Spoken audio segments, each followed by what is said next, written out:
All right. Hi, Dimitry. Good to see you. I have a few questions for you.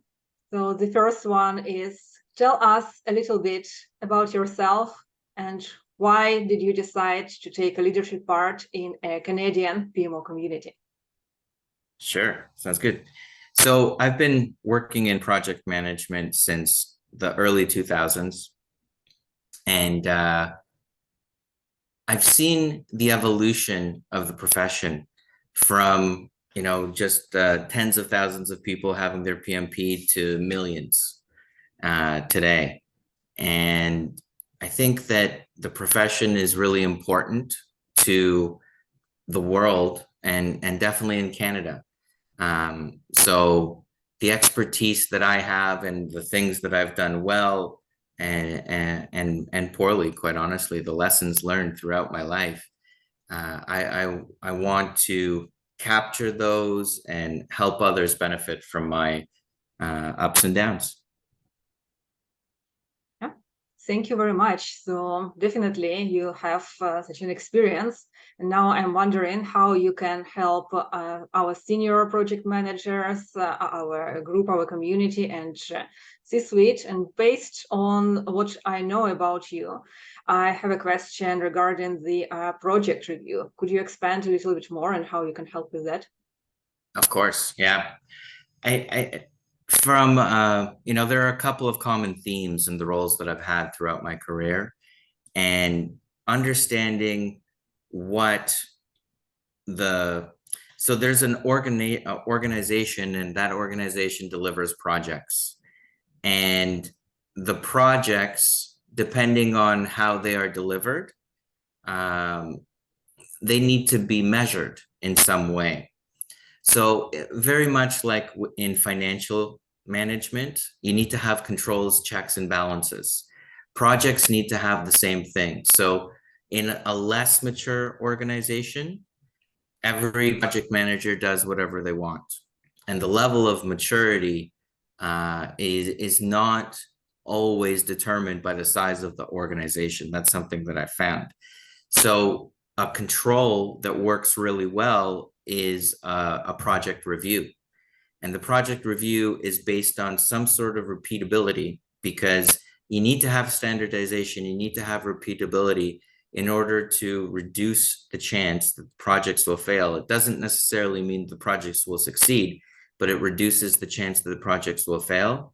And once you have that repeatable approach to delivering projects, whether they be waterfall, agile, some sort of blend of the two, or, there's so many different variations, you need to have a controlled path that is expected to deliver the projects. And then, like a GPS, you check on that path. That's what the project review is. And I've done that in several different organizations around the world, including Japan and Europe. I've done a number of reviews, and it's truly amazing how consistent the expectations for delivery are across the globe. And that experience is something I'd like to bring to project managers that are looking to start to review others.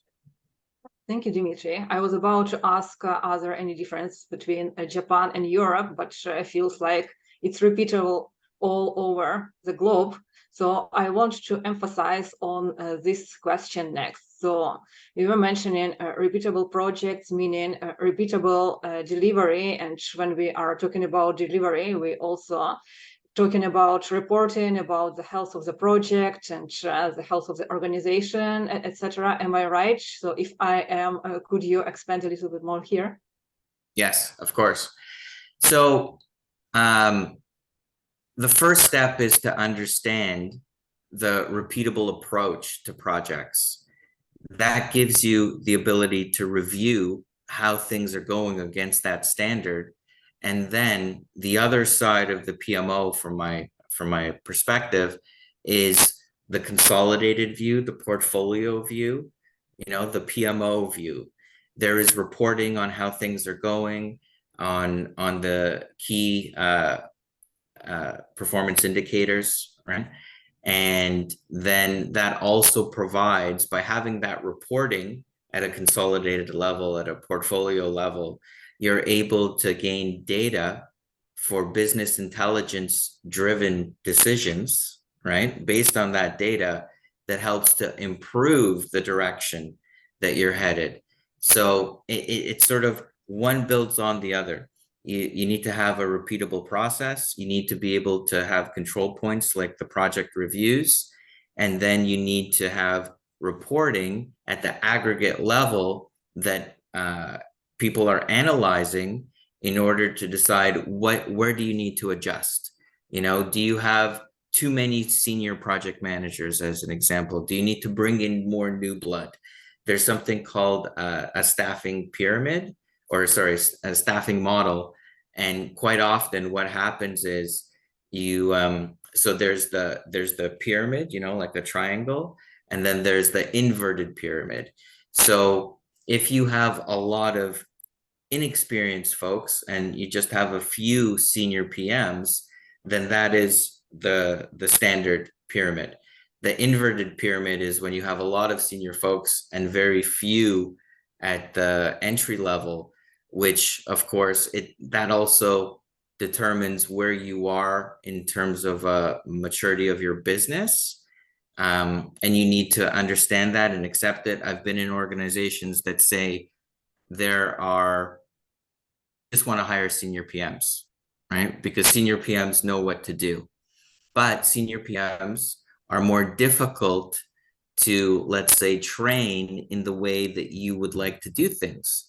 Junior PMs require more mentorship, but you can grow them up to be the way that you would like them to be, easier.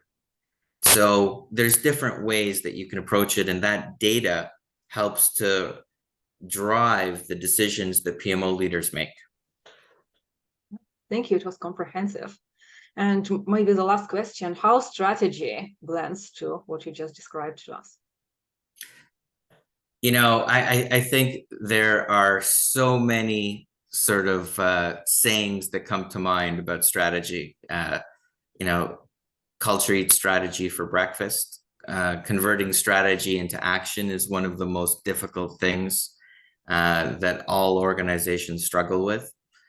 And the key is really, from my experience, I have not been in an IT organization that doesn't define strategy. They have a strategic plan, generally several years ahead, up to 5. And there are things that need to be achieved in each year. So converting those strategic objectives into projects is, challenging. And I would say the organization I'm in right now is really trying to tackle that the best that I've seen. The demand management process, which is basically, hey, I want to do a project, that's called demand, and then applying prioritization criteria that relates to the strategy and determines whether that's something that fits or not, and the approval of the project happening at the portfolio level based on that criteria. So if it's not strategic, right, if the project is not something that's going to further the strategic plan, then it gets rejected or delayed or postponed. And then afterwards, at the end of the project, you come back and you check, did you deliver on those benefits? So that's high level, and it's difficult to, put all the pieces in place to make that work. But ideally, that's how you're able to bring strategy into action, know what you want to do, and deliver on it. Thank you very, very much, Dimitry. It was very insightful. And thank you all for listening us, and follow our PMO community if you would like to know more about our events, our gatherings, and tips which can help you to become better project managers and lead your career to C-suite. Thank you.